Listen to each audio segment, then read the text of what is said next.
Problem solve करायला घेणार आहोत आपण आजच्या लेक्चर पासून. हा ड्राफ्ट तुमच्याकडे रेडी असं मी अज्युम करते आहे. हे सगळं लिहिलेलं पाहिजे. आता आपण प्रॉब्लेम नंबर 1 सॉल्व्ह करणार आहोत. Illustration page number 24. सो इथे तुम्ही लिहून ठेवणार आहात वरती प्रॉब्लेम नंबर 1 पेज नंबर 24 असं लिहून ठेवायचंय, म्हणजे तुम्हाला नंतर रेफरन्स कळतो, नाही तर सगळे प्रॉब्लेम्स एकसारखे दिसतात. So problem number 1 page number 24 असं लिहून ठेवायचंय. प्रॉब्लेम तुम्हाला समोर स्क्रीनवर पण दिसतोय आणि मी पण वाचून दाखवते. दया and क्षमा are partners sharing profits and losses in the ratio 1:1. Problem solve करता करताच मी मध्ये मध्ये सांगणार आहे तुम्हाला काय करायचंय. रेशो कळलाय 1:1. सो कॅपिटल अकाउंटच्या ब्रॅकेटमध्ये 1:1 रेशो लिहून टाकायचा आहे. त्यानंतर आहे from the following trial balance and additional information prepare trading and profit and loss account for the year ending on 31st March and balance sheet as on that date. Okay, so trial balance दिलेला आहे as on 31st March 2019. आता आपण वाचता वाचता प्रत्येक trial balance मधला item कुठं post होणार आहे ते शेजारी लिहून ठेवायचं. हे सगळं पेन्सिलनी करायचं, पेननी वहीत लिहायचं नाही, सॉरी पुस्तकात लिहायचं नाही. So stock as on 1st April 2018 आपला ट्रायल बॅलन्स 31st March 2019 चा. याचा अर्थ हा ओपनिंग स्टॉक आहे. ओपनिंग स्टॉक कुठे जातो? ट्रेडिंगच्या डेबिटला. सो TD एवढंच लिहायचंय. बिल्स रिसिवेबल्स, बिल्स रिसिवेबल्स ही आपली ऍसेट आहे. सो नुसतंच ए लिहायचंय त्याच्या पुढे. वेजेस अँड सॅलरी, वेजेस शब्द जर पहिला आलेला असेल तर आपण हे ट्रेडिंगला टाकतो. So trading debit. Sundry debtors asset. Bad debts, trial balance मधले जे बॅड डेट्स असतात ते P&L डेबिटला असतात. सो PD लिहायचे त्याच्या पुढे. Purchases trading debit TD. Motor car asset आहे, फिक्स्ड ऍसेट, सो ऍसेट लिहायचे पुढे. मशिनरी ऍसेट A लिहायचंय. ऑडिट फीज एक्सपेंडिचर आहे indirect, so P&L debit PD. Sales return, sales return हे सेल्स मधनं मायनस होतात ट्रेडिंग क्रेडिटला. सो तुम्हाला क्रेडिट बॅलन्सेस मध्ये सेल्स दिसतंय ना, त्याच्या मागे तुम्हाला एक डॉट करायचा आहे. याचा अर्थ, ह्या डॉटचा अर्थ असा असतो की ह्याला ऍडजस्टमेंट आहे. जितके डॉट्स असतील तितक्या ऍडजस्टमेंट त्याला असणार आहेत. सो सेल्सला डॉट का लिहिलाय? त्याला ऍडजस्टमेंट आहे, त्याची फिगर इनर कॉलम मध्ये लिहायची. सो सेल्सला मी पुढे डॉट करून ठेवलाय. सो सेल्स रिटर्नला मी इथे काहीच लिहिणार नाहीये कारण तो सेल्स मधनं मायनस करायचंय. डिस्काउंट, डिस्काउंट हे P&Lच्या डेबिटला येतं. So PD. त्याच्यानंतर बिल्डिंग ही ऍसेट आहे, फिक्स्ड ऍसेट म्हणून त्याच्या पुढे A लिहिलंय. कॅश ऍट बँक ऍसेट आहे. 10% इन्व्हेस्टमेंट्स हिडन ऍडजस्टमेंट. मगाशी मी सांगितलं होतं मागच्या लेक्चरमध्ये तुम्हाला की इन्व्हेस्टमेंटच्या पाठीमागे, लोनच्या पाठीमागे जेव्हा पर्सेंटेज दिलेलं असतं तेव्हा ही हिडन ऍडजस्टमेंट आहे. सो इन्व्हेस्टमेंट हे जाणार आहेत ऍसेट साइडला, प्लस तुम्ही त्याच्या पाठीमागे एक डॉट पण करणार आहात कारण त्याला ऍडजस्टमेंट आहे. Advertisement paid for 9 months. Again it is a hidden adjustment. 9 महिन्यांसाठी ऍडव्हर्टाइजमेंट पे केलेली आहे. सो त्याच्या पाठीमागे सुद्धा एक डॉट द्यायचा आहे. ऍडव्हर्टाइजमेंट कुठे जातं? पोझिशन काय ऍडव्हर्टाइजमेंटची? P&L debit. सो त्याच्या पुढे लिहायचंय PD. रॉयल्टीज, रॉयल्टीज हे ट्रेडिंगला जातं TD. ठीक आहे. सो आतापर्यंत आपण 2 डॉट्स केलेले आहेत इन्व्हेस्टमेंट आणि ऍडव्हर्टाइजमेंटला. क्रेडिट साइड बघूया. General reserve, general reserve balance शीटच्या लायबिलिटीला L लिहायचंय. आता क्रेडिट साइड जी असते ना ती मोस्ट ऑफ द टाइम्स P&Lच्या क्रेडिटला किंवा ट्रेडिंगच्या क्रेडिटला नाही तर लायबिलिटीला जाते. आणि डेबिट साइड जी आहे ती ट्रेडिंग डेबिट, P&L डेबिट किंवा ऍसेटला जाते. सो त्याप्रमाणे लक्षात ठेवायचंय. कॅपिटल, कॅपिटल हे कुठे जाणार आहे? आपण अकाउंट ओपन केले ना, अकाउंट मध्ये आपण त्याचा बॅलन्स लिहिणार आहोत. क्रेडिटर्स, क्रेडिटर्सच्या पुढे लिहायचंय लायबिलिटी. RDD, सो तिथे काहीच लिहू नका. आपण जेव्हा न्यू RDD कॅल्क्युलेट करू त्यावेळेला आपण त्याचं पोस्टिंग करूया. सेल्स, सेल्सला ऑलरेडी एक डॉट आहे आपल्याला, त्याला इनर कॉलम मध्ये लिहायचंय आणि सेल्स जातं ट्रेडिंगच्या क्रेडिटला. सो T आणि C लिहायचंय, TC. Outstanding wedges, wedges outstanding आहेत बॅलन्स हे सॉरी ट्रायल बॅलन्स मध्ये आउटस्टँडिंग वेजेस असं असेल तर ते लायबिलिटीला जातं. त्याच्या पुढे L लिहायचंय. त्याच्यानंतर परचेसेस रिटर्न, जसं मी सेल्सचं सांगितलं तसं परचेसेसचं पण, परचेसेस मधून परचेस रिटर्न लेस होतात. सो तुम्ही परचेसेस जे आहेत ना डेबिट बॅलन्स मध्ये त्याला डॉट करून ठेवणार आहात. ती फिगर आपल्याला इनर कॉलम मध्ये लिहायची आहे. डिस्काउंट, जे क्रेडिटचं डिस्काउंट आहे ते कुठे जातं, P&Lच्या क्रेडिटला. सो त्याच्या पुढे PC असं लिहून ठेवायचंय. कळलं? सो आपल्याला पोझिशन्स कुठे कुठे येतात ते पहिल्यांदा, हे सगळं तुम्ही 11वीत केलेलं आहे खरं तर, पण तरी सुद्धा मी तुम्हाला सांगते कारण माझ्याकडे तुम्ही पहिल्यांदाच आलेला आहात म्हणून मी तुम्हाला हे सगळं आता अगदी प्रत्येक गोष्ट डिटेलमध्ये सांगतेय. चला ऍडजस्टमेंट्स बघायला घेऊयात. Adjustments and additional information. Closing stock is 40,000. Closing स्टॉकची ऍडजस्टमेंट काय असते? क्लोजिंग स्टॉक ट्रेडिंग क्रेडिटला जातो आणि ऍसेटला जातो. ते तिथे नाही लिहिलं तरी चालणार आहे. Depreciation, depreciate building and machinery at 5% and 3% respectively. Respectively म्हणजे बिल्डिंगला 5%, मशिनरीला 3%. सो बिल्डिंगला डॉट करा, मशिनरीला पण डॉट करा. डॉट म्हणजे काय? ऍडजस्टमेंट्स इनर कॉलम मध्ये figure. Bills receivables included dishonoured bill of ₹3,000. Dishonoured bill जर असेल आणि बिल्स रिसिवेबल डिसऑनर्ड जर असतील तर ती ऍडजस्टमेंट कशा कशाला येते? बिल्स रिसिवेबल्सला पण येते आणि डेटर्सला पण येते. सो तुम्ही दोघांनाही मार्क करणार आहात. डेटर्सला पण मार्क करायचंय, सन्ड्री डेटर्स, आणि बिल्स रिसिवेबल्सला पण मार्क करायचंय. दोघांनाही आपण डॉट करणार आहोत कारण त्याला ऍडजस्टमेंट आहे.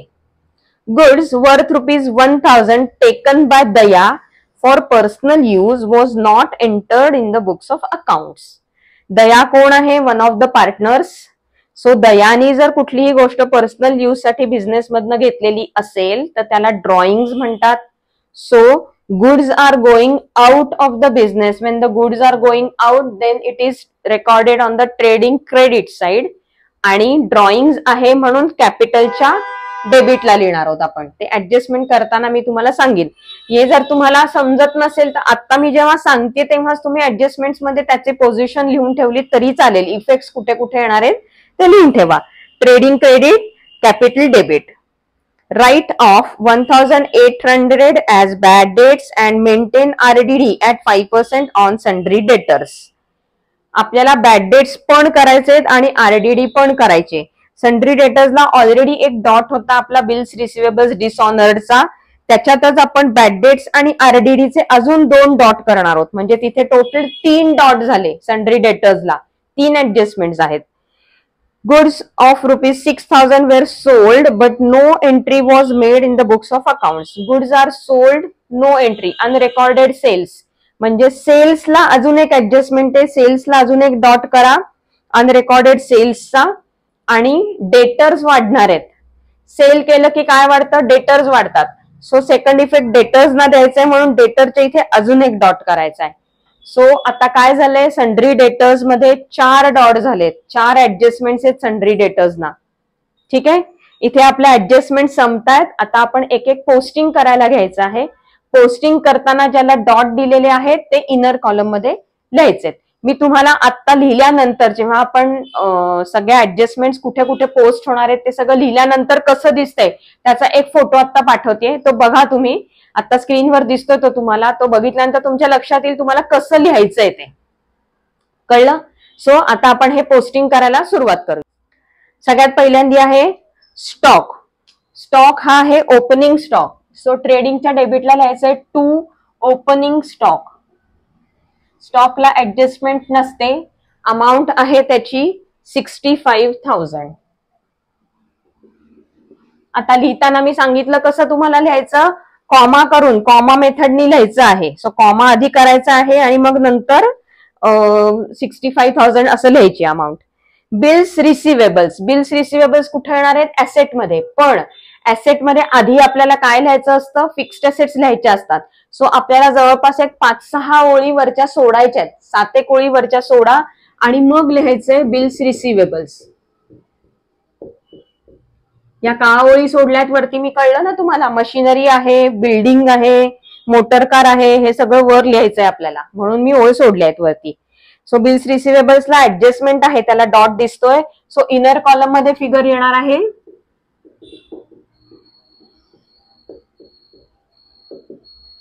Bills receivables inner column 28,000. आता तुम्ही जेव्हा इनर कॉलम मध्ये फिगर लिहिता ना तेव्हा एक ओळ त्याला बाय डिफॉल्ट सोडून द्यायची, प्रत्येक ऍडजस्टमेंटला एक ओळ सोडायची. Wages and salaries, wages and salaries कुठे येतं? Trading debit. पण ट्रेडिंग डेबिटच्या ओपनिंग स्टॉकच्या खालती काय येणार आहे? To purchases. आता मी अमाऊंट लिहित नाहीये, नुसतं लिहून टाकते. Less purchases return. आपण या अमाऊंट नंतर लिहिणार आहोत. मी आता वेजेस लिहिण्यासाठी म्हणून हे आधी लिहून घेतलंय, कारण आपल्याला माहिती परचेस आणि परचेस रिटर्न आहे. सो परचेस लेस परचेस रिटर्नच्या खालती येणार आहे टू वेजेस अँड सॅलरीज. जसं वर्डिंग त्यांनी ट्रायल बॅलन्स मध्ये दिलंय ना तसंच आपणही लिहिणार आहोत. सो वेजेस अँड सॅलरीज किती आहेत? 9,000. त्याला ऍडजस्टमेंट नाहीये, सो आउटर कॉलम फिगर आहे 9,000.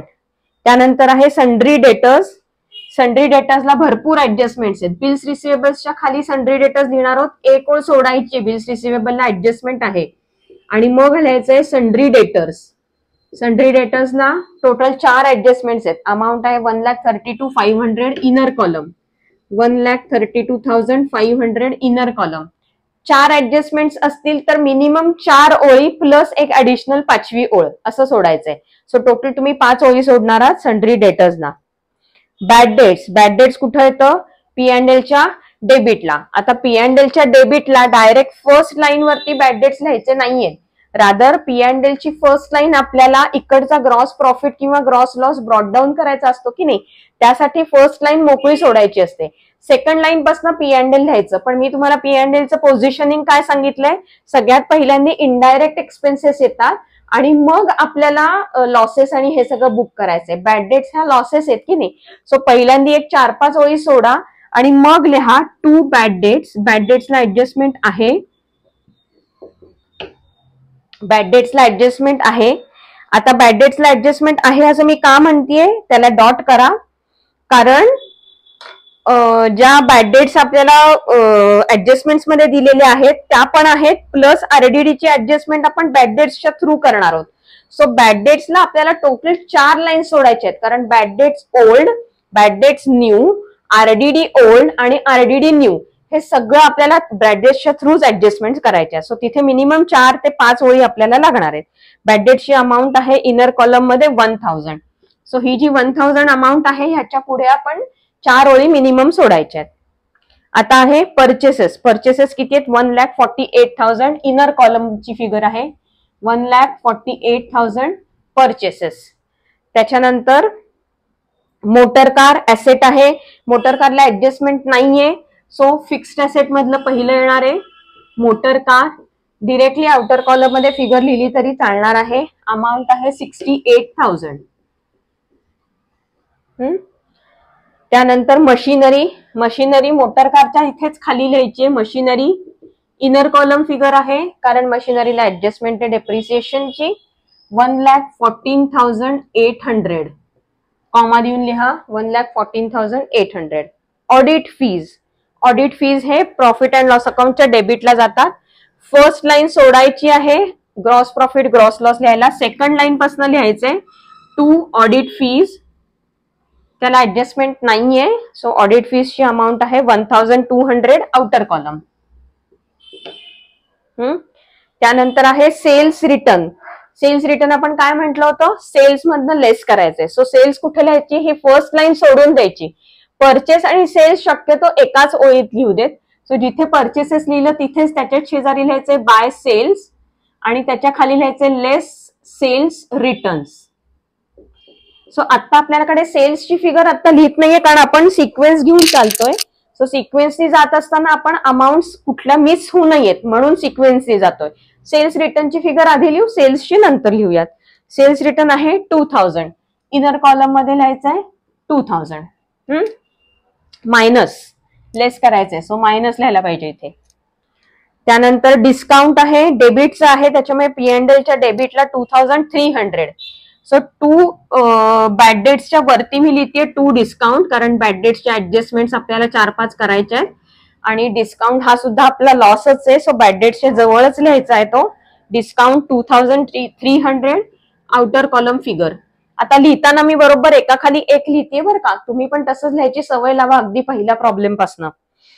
त्यानंतर आहे बिल्डिंग 75,000. मशिनरीला एक लाईन सोडायची ऍडजस्टमेंटसाठी आणि मग लिहायचंय बिल्डिंग. बिल्डिंगला सुद्धा ऍडजस्टमेंट आहे. सो इनर कॉलम मध्ये 75,000 इनर कॉलम. त्यानंतर आहे कॅश ऍट बँक 12,000. सन्ड्री डेटर्सला 5 लाईन सोडायच्यात आणि मग लिहायचंय कॅश ऍट बँक, कारण 4 ऍडजस्टमेंट्स आहेत. Cash at bank 12,000. 5 पण नाही, तुम्ही जास्त सोडा, कारण प्रत्येक ऍडजस्टमेंट झाल्यानंतर आपल्याला खालती फिगर्स लिहायचे. 7 ओळी तरी सोडा. Cash at bank outer column 12,000. Inner column मध्ये चुकून लिहिलं मी, बदललंय ते. 10% investment, again it is an asset, adjustment आहे त्याला. So 10% investment. इनर कॉलम मधली फिगर आहे त्याची 20,000.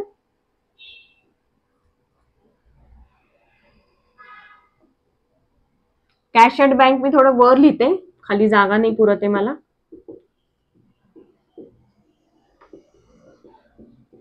हम्म 10% इन्व्हेस्टमेंट अमाऊंट आहे 10%च ना. 10% इन्व्हेस्टमेंट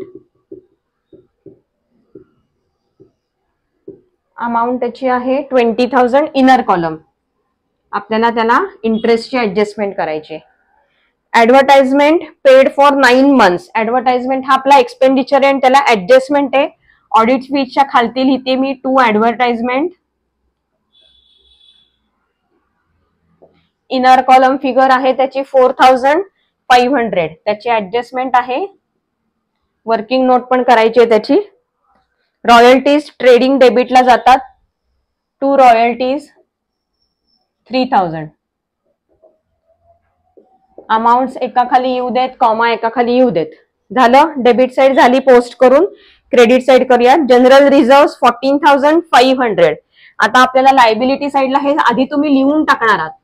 कॅपिटल अकाउंट डॅश करायचंय. 2 पार्टनर्स कोण आहेत? दया आणि क्षमा. सो दया पहिलं नाव, क्षमा दुसरं नाव. तसंच कॅपिटल अकाउंट मध्ये सुद्धा दोन्ही कॉलम मध्ये दया आणि क्षमा नावं लिहून टाका हेडर मध्ये.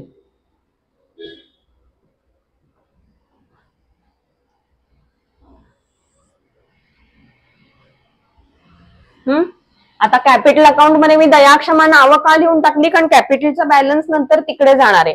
सो त्याच्यासाठी आधी लिहून टाकले आणि मग त्याच्या खालती आपण लिहिणार आहोत general reserve 14,500. General reserve is a part of capital. So त्याला कॅपिटलला जोडूनच तो आला पाहिजे. General reserve 14,500 outer column figure आहे. त्याच्यानंतर कॅपिटल दया आणि क्षमाचा कॅपिटल दिलेलं आहे. कॅपिटल हा नेहमी क्रेडिट बॅलन्स असतो. So by balance brought down असं आपण कॅपिटल अकाउंट मध्ये लिहिणार आहोत. By balance brought down. Daya 1,60,000 आणि क्षमा 1,20,000. सो दया आणि क्षमाचं कॅपिटल लिहून झालंय. क्रेडिटर्स 98,000. क्रेडिटर्स इथे लिहिणार आहोत, लायबिलिटीला लिहिणार आहोत आपण. ऍडजस्टमेंट नाहीये. 98,000 आउटर कॉलम मध्ये. त्याच्यानंतर आरडीडी 1,800. आता आरडीडीचं 1,800 जे आहे हे आता आपल्याला माहिती आहे की बॅड डेट्स असल्यामुळे आरडीडीची ऍडजस्टमेंट आपल्याला बॅड डेट्स मधनच करायचे.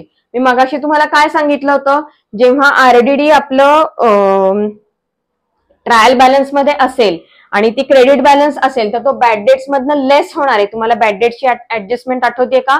Bad debts old plus bad debts new plus RDD new minus RDD old. Okay. So इथे बॅड डेट्स मधनं तुम्ही पहिल्यांदा काय लेस करणार आहात? आरडीडी ओल्ड म्हणजेच ट्रायल बॅलन्स मधलं. सो आरडीडी ओल्ड किती आहे?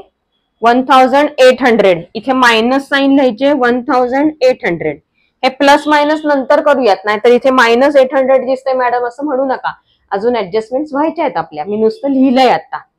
आरडीडी झालं. सेल्स आहे 2,85,500.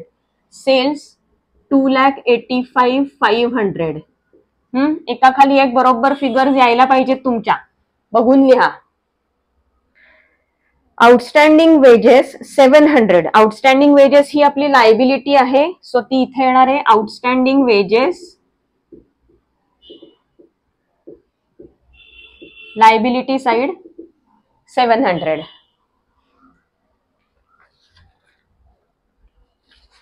त्याच्यानंतर परचेस रिटर्न 4000. परचेस रिटर्न आपण ऑलरेडी इथे लिहिलेलं आहे, -4000 लिहून टाकायचंय तिथे. त्याच्यानंतर आहे डिस्काउंट 1800. डिस्काउंट हे P&L च्या क्रेडिटला येतं. पहिली ओळ सोडायची मी सांगितलं, ग्रॉस प्रॉफिट ग्रॉस लॉस, आणि सेकंड लाईन मध्ये लिहा बाय डिस्काउंट, हे 1800 आउटर कॉलम मध्ये लिहायचंय कारण त्याला ऍडजस्टमेंट नाहीये. आता आपल्या पोस्टिंग सगळ्या करून झालेल्या आहेत ट्रायल बॅलन्स मधल्या. आता ऍडजस्टमेंट करूया. Closing stock is 40,000. क्लोजिंग स्टॉकची एंट्री कशी येते, ट्रेडिंग क्रेडिट आणि ऍसेट. सो ट्रेडिंग क्रेडिटला सेल्सला अजून एक ऍडजस्टमेंट आहे आपली, सो 2-3 ओळी इथे सोडा आणि मग खालती लिहा बाय क्लोजिंग स्टॉक. एकदम शेवटच्या ओळीवरती चिकटवू नका, कारण आपल्याला ग्रॉस प्रॉफिट ग्रॉस लॉस पण लिहायचंय आणि टोटल पण लिहायचे. सो खालच्या 3 ओळी तरी तुम्हाला मिनिमम सोडायला पाहिजेत. क्लोजिंग स्टॉक किती आहे, 40,000 outer column. Immediately second effect द्यायचा न विसरता, राईट राईट. इकडे जर राईट असेल तर इकडे पण राईट. हे कुठं जाणार, ऍसेट साइडला क्लोजिंग स्टॉक. मी कॅशेट बँकच्या वर लिहिते क्लोजिंग स्टॉक, अमाउंट आहे 40,000. ओके, सो 2 इफेक्ट दिले आपण, एक इथे ट्रेडिंगच्या क्रेडिटला आणि सेकंड इफेक्ट ऍसेट.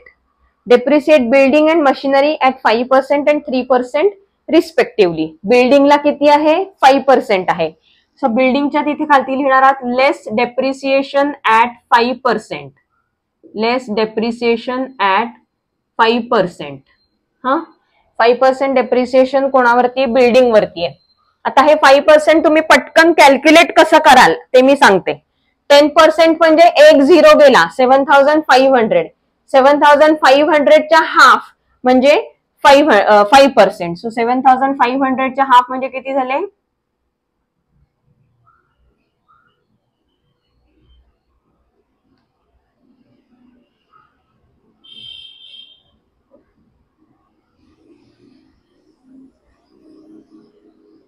3,750. हे 7,500 च्या हाफ झाले. मी कसं कॅल्क्युलेशन केलं कळलं का तुम्हाला.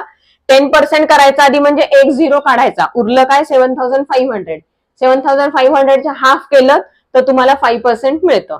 नाही जमत असेल तर डायरेक्ट 5% कॅल्क्युलेशन तुम्ही तुमचं करा. मी तुम्हाला ट्रिक म्हणून हे सांगितलं पटपट होण्यासाठी. सो हे लेस करायचंय, सो ह्याला मायनस साइन आहे. 75,000 मधनं 3,750 लेस केले की किती येतात, 71,250. आता हे इमिजिएटली त्याचा सेकंड इफेक्ट न विसरता लिहायचा, less from asset P&L debit. Less from asset P&L debit. P&L च्या डेबिटला बॅड डेट्सला जवळपास 5-6 ओळी सोडून मग लिहायचे टू डेप्रिसिएशन. आता डेप्रिसिएशन मध्ये तुमच्याकडे 2 डेप्रिसिएशन आहेत की नाही, मशिनरी वरती पण आहे, बिल्डिंग वरती पण आहे. सो इथे डेप्रिसिएशनच्या खालती पहिलं आपण कोणतं कॅल्क्युलेट केलं, बिल्डिंग.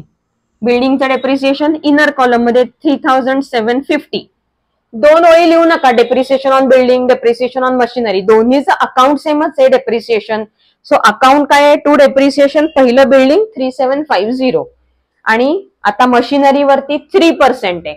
मशिनरीची अमाऊंट इकडे मशिनरी लिहिलंय आपण. So machinery less depreciation at 3%. आता 3% कॅल्क्युलेटच करायला लागणार आहे आपल्याला. हे 0 गेले 100 मधले.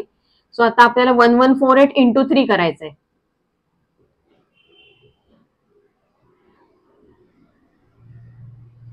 सो 3,444 अशी अमाऊंट असणार आहे.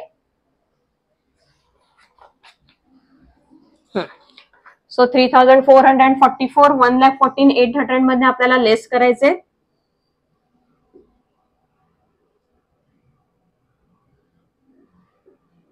सो 1,11,356 अशी आपल्याला बॅलन्सिंग फिगर आली.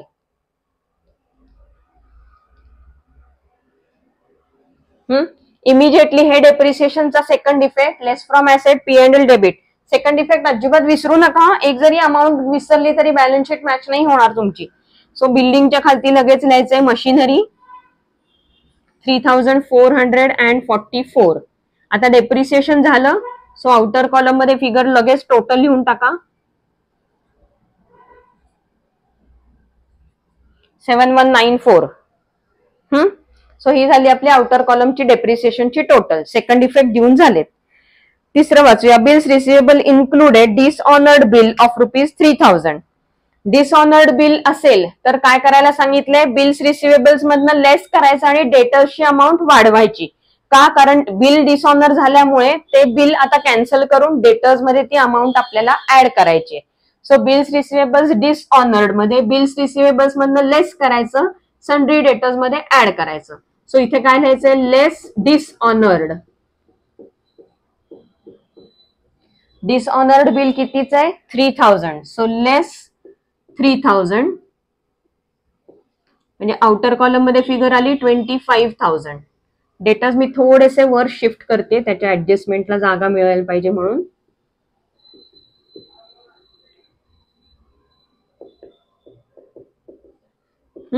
आता ह्याचा सेकंड इफेक्ट काय आहे, डेटर्स मध्ये ऍड काय लिहाल इथे, डिसऑनर्ड बिल.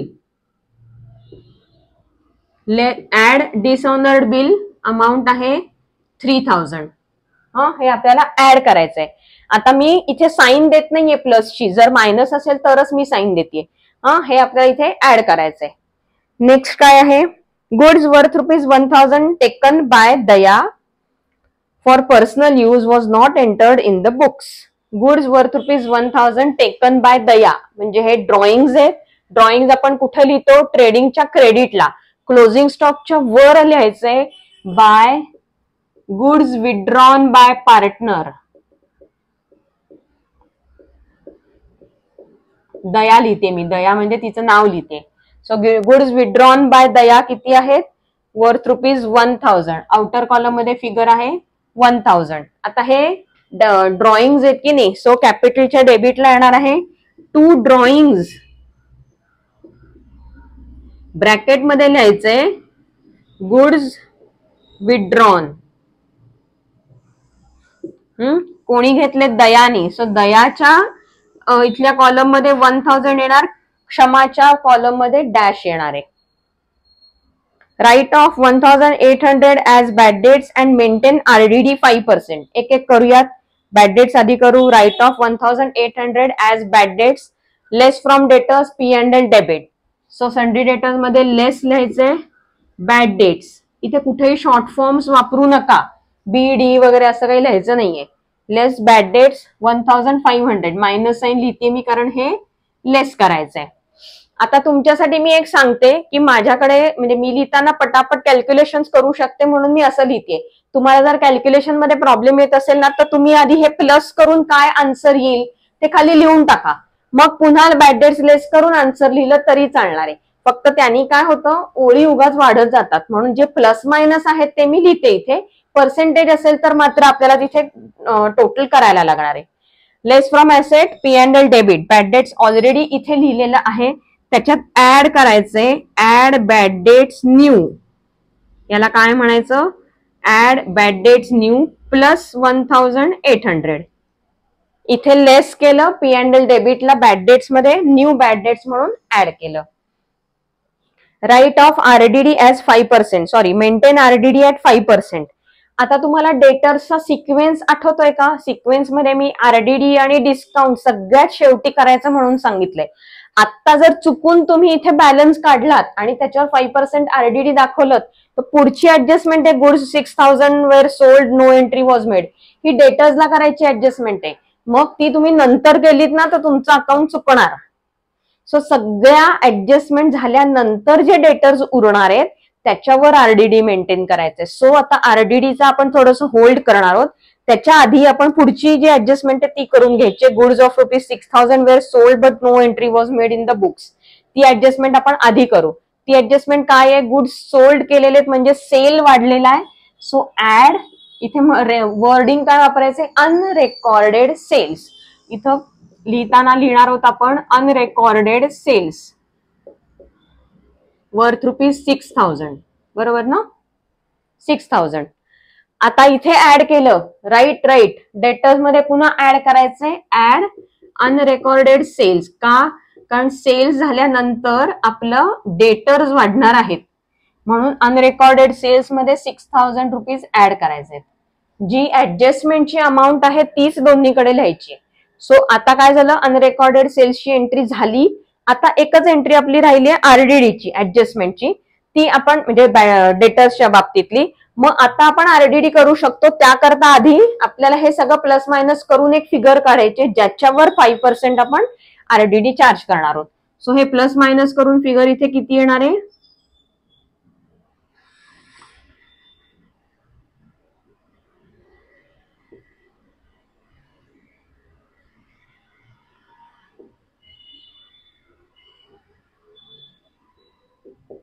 $139,700 अशी आपली फिगर आली. 139,700 ही जी फिगर आलेली आहे याच्यावरती आपल्याला लेस आरडीडी 5%, लेस आरडीडी @5%. कळलं?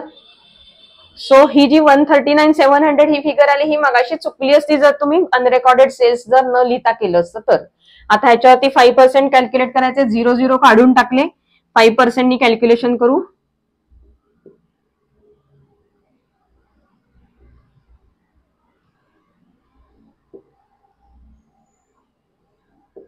6985 अशी अमाऊंट आली आहे. सो 6985 लगेच सेकंड इफेक्ट आहे, नंतर बॅलन्स आउटर कॉलम मध्ये लिहूयात. लेस from asset P&L debit. P&L डेबिटला बॅड डेट्स मध्ये आपल्याला लिहायचं आहे प्लस आरडीडी न्यू. अमाऊंट किती आहे? 6985. कळलं? सेकंड इफेक्ट दिला. सो आता इथे लेस करून आउटर कॉलम मध्ये फिगर लिहून टाकूयात.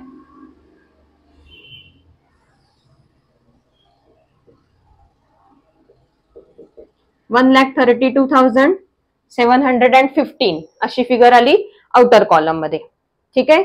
सो ज्या रिटर्न ऍडजस्टमेंट होत्या त्या करून झाल्या, पण हिडन ऍडजस्टमेंट करायच्या राहिल्यात त्या आता करूयात आपण. सो 10% इन्व्हेस्टमेंट 20,000 अमाऊंट आहे. इन्व्हेस्टमेंट आपण इनर कॉलम मध्ये लिहिलेले, ज्याचा इंटरेस्ट आपल्याला 10% नी घ्यायचा आहे. सो काय म्हणायचं? Add interest @10%. 10% कॅल्क्युलेट कसं करायचं सांगितलं मी, शेवटचा 0 काढायचा, ऍड आहे. सो ₹2,000 ऍड करा. आउटर कॉलम मध्ये 22,000 फिगर आली. इकडे ऍड केलं राईटला की P&Lच्या पण राईटला म्हणजे क्रेडिटला ऍड करायचंय. आणि सेकंड लॉजिक काय आहे? इंटरेस्ट ऑन इन्व्हेस्टमेंट हे आपलं इन्कम आहे. Incomes are always credited.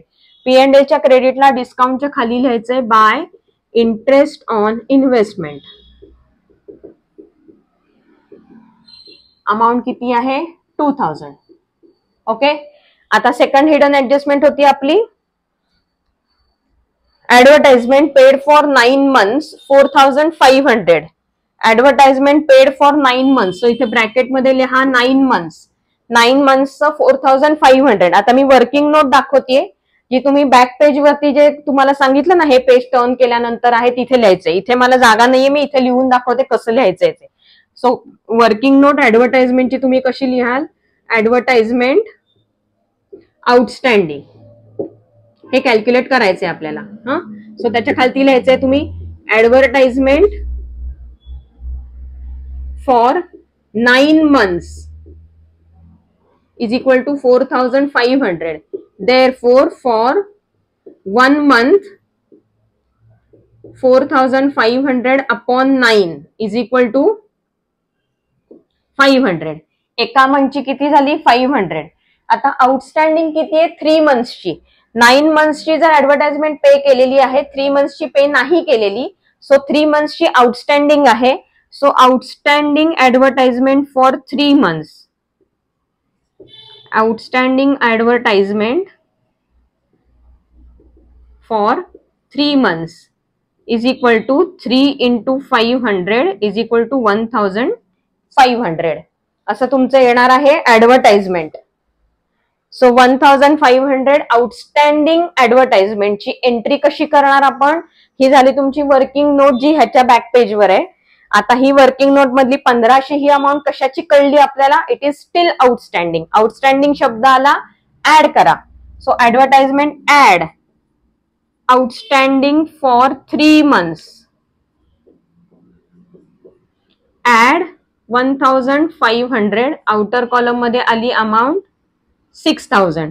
हे जे 1500 आउटस्टँडिंग आहेत, लेफ्ट लेफ्ट इकडे लेफ्ट केलं की इकडे पण लेफ्ट, म्हणजे लायबिलिटीला काय लिहिणार? Outstanding advertisement.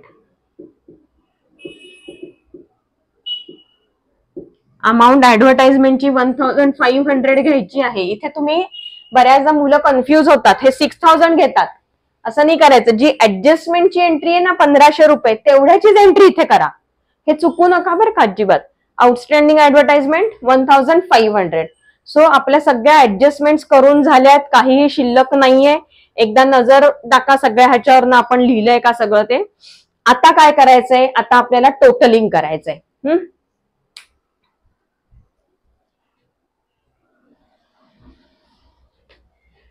टोटलिंग करताना आपण सुरुवात करणार आहोत ट्रेडिंग अकाउंट पासून. सो सगळ्यात पहिल्यांदा तुम्ही हे बघा की तुम्ही सगळ्या फिगर्स आउटर कॉलम मध्ये लिहिल्या आहेत का. सो आपण आता परचेसची अमाऊंट आउटर कॉलम मध्ये लिहायची 1,48,000 मायनस 4,000 म्हणजे 1,44,000 आउटर कॉलम मध्ये आलं. सेल्स आउटर कॉलम मध्ये प्लस मायनस करून किती येणार आहे? 2,89,500 ही अमाऊंट आली तुमची आउटर कॉलम मध्ये. आता आपण हे बॅलन्स करून घेऊयात.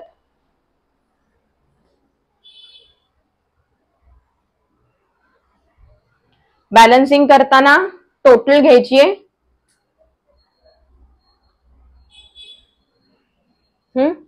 क्रेडिट टोटल जास्त दिसते, क्रेडिट टोटल लिहून टाकूयात आपण आधी. हे बॅलन्सिंग तुम्ही तुमचं करू शकता, तुम्हाला आता माहिती झालंय, मागच्या वर्षी केले तुम्ही. 3,30,500 ही आपली टोटल आली ग्रॉस ट्रेडिंग अकाउंटची. ती आपण कॉपी करणार आहोत डेबिटला. 3,30,500. हा जो डिफरन्स असतो ह्याला काय म्हणायचं? To gross profit carried down. Star mark inner column मध्ये करा आणि बॅलन्सिंग फिगर कॅल्क्युलेट करायचे. मी रिव्हर्स मेथडनी कॅल्क्युलेट करते, मी माझ्या मेथडनी करते, तुम्ही तुमच्या मेथडनी करा.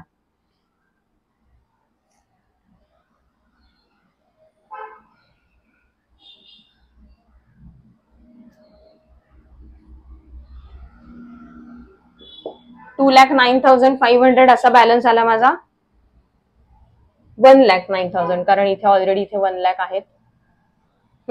1,09,500 ग्रॉस प्रॉफिट कॅरीड डाऊन आहे, ब्रॉड डाऊन अपोजिट साइडला होणार P&L मध्ये. सो P&L मध्ये लिहायचंय by gross profit brought down. इथे स्टार मार्क नाही करायचा आहे, अमाऊंट लिहायची फक्त 1,09,500. स्टार मार्क हा फक्त बॅलन्सिंग फिगरला असतो. आता मी हे खोडते, हे वर्किंग नोट मी इथे लिहिलेली आहे ती. सो तुम्हाला आता काय करायचं? इथे डेबिट साइड हेवियर आहे का क्रेडिट साइड हेवियर आहे तुम्हाला साधारण कळेल. आपल्याला बॅड डेट्स आउटर कॉलम मध्ये लिहायचे राहिलेत प्लस मायनस करून. सो इथे 1,800 प्लस मायनस डायरेक्ट जाणार आहे. सो आउटर कॉलम मध्ये 7,985. डेप्रिसिएशन लिहून झालंय, सगळ्या फिगर्स आउटर कॉलम मध्ये आहेत.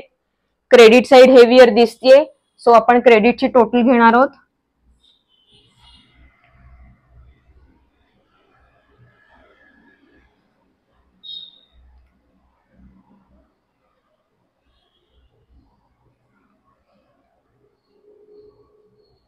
$1,13,300 अशी टोटल आली क्रेडिटची. ती आपण डेबिटला कॉपी करणार आहोत. 1,13,300. थोडंसं खाली लिहायला पाहिजे होतं मी, हरकत नाही. आता जो डिफरन्स आहे त्याला आपण काय म्हणतो? To net profit transferred to capital account असं लिहायचंय. कॅरीड डाऊन ब्रॉड डाऊन नाही.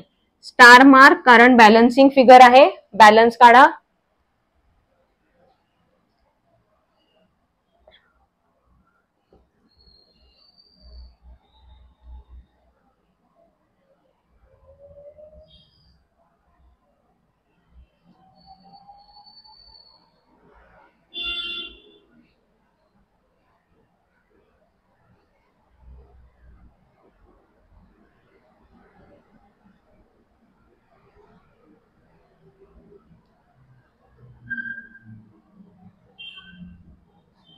88,621 बरोबर आहे, करेक्ट. 88,621. आता हे 88,621 माझ्याकडे इथे जागा नाही, माझं चुकून डेप्रिसिएशन जास्त खाली लिहिलं गेलंय. मी थोडं करेक्शन करून घेते म्हणजे मला जागा मिळेल इथे लिहायला. तुमच्याकडे जागा असेल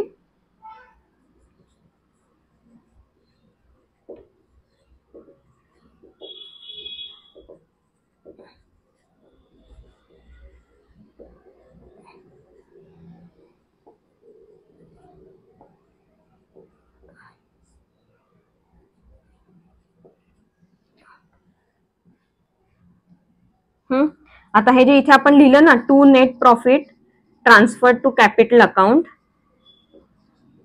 त्याच्या खाली तुम्हाला दोन पार्टनरची नावं लिहायची, दया आणि क्षमा.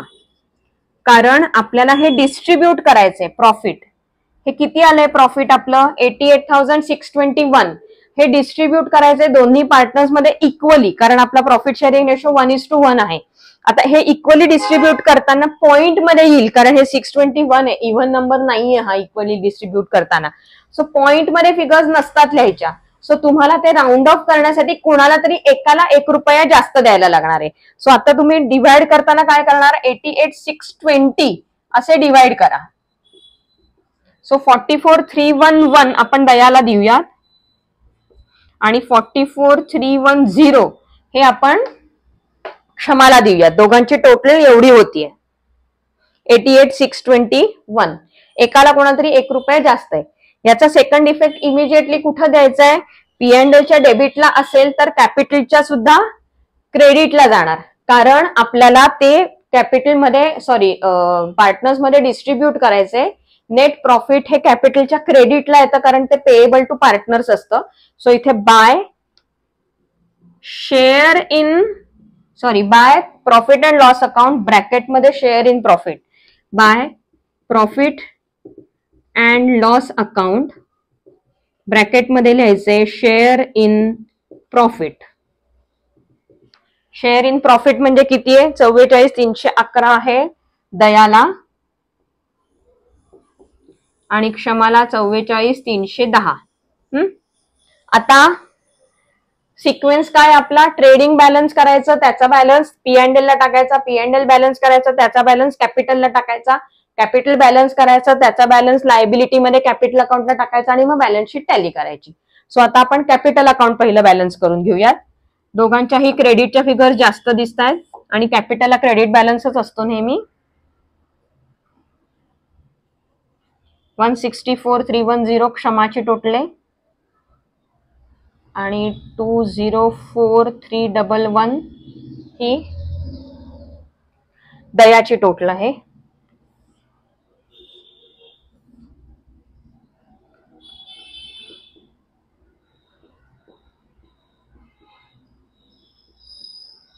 आता इथे आपण डिफरन्स काय लिहिणार आहोत, टू बॅलन्स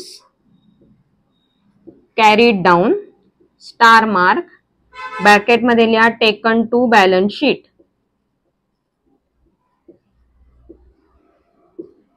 स्टार मार्क करून बॅलन्स काढा. क्षमाचा तितकाच येणार आहे आणि ह्याचा 203,311 हा कोणाचा आला, दयाचा आला. एकदा मी चेक करते बरोबर आहे ना.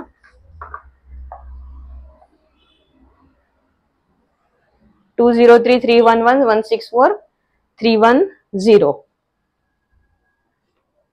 ओके. आता हे आपण ट्रान्सफर करणार आहोत कॅपिटलच्या तिथे, पुढे त्या अमाऊंट इनर कॉलम मध्ये लिहायच्या आहेत.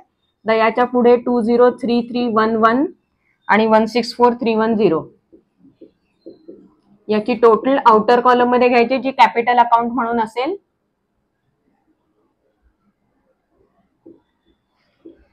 $367,621 हे झालं आउटर कॉलमची कॅपिटलची टोटल.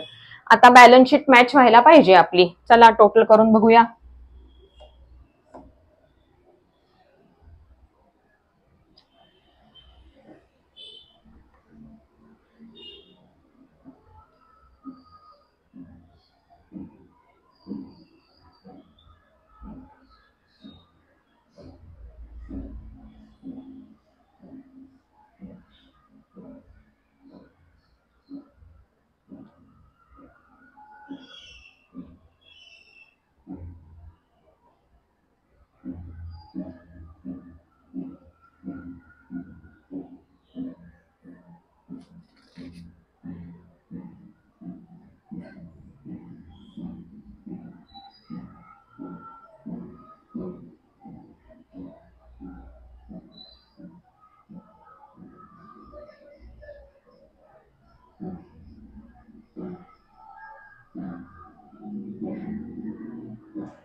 झाली टॅली.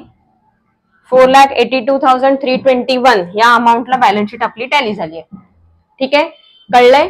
समजा हा प्रॉब्लेम आपण जो सॉल्व्ह केलेला आहे त्याच्यामध्ये काही प्रॉब्लेम तुम्हाला वाटत असेल किंवा तुमची काही क्वेरी असेल तर मला कमेंटमध्ये सांगा. या पद्धतीनेच प्रॉब्लेम सॉल्व्ह करायचा आहे. कॅपिटल अकाउंट ओपन कंपल्सरी करायचे प्रत्येक प्रॉब्लेमच्या वेळेला. ही आपल्याला एक सवय लावून ठेवायची म्हणून हे आपण केलंय. ठीक आहे, इथले प्रॉब्लेम्स हे सगळे सॉल्व्ह केलेले आहेत. काही वाटलं कमेंटमध्ये मला नक्की सांगा. पुढच्या लेक्चरमध्ये आपण पुढचा प्रॉब्लेम घेणार आहोत. Okay, bye.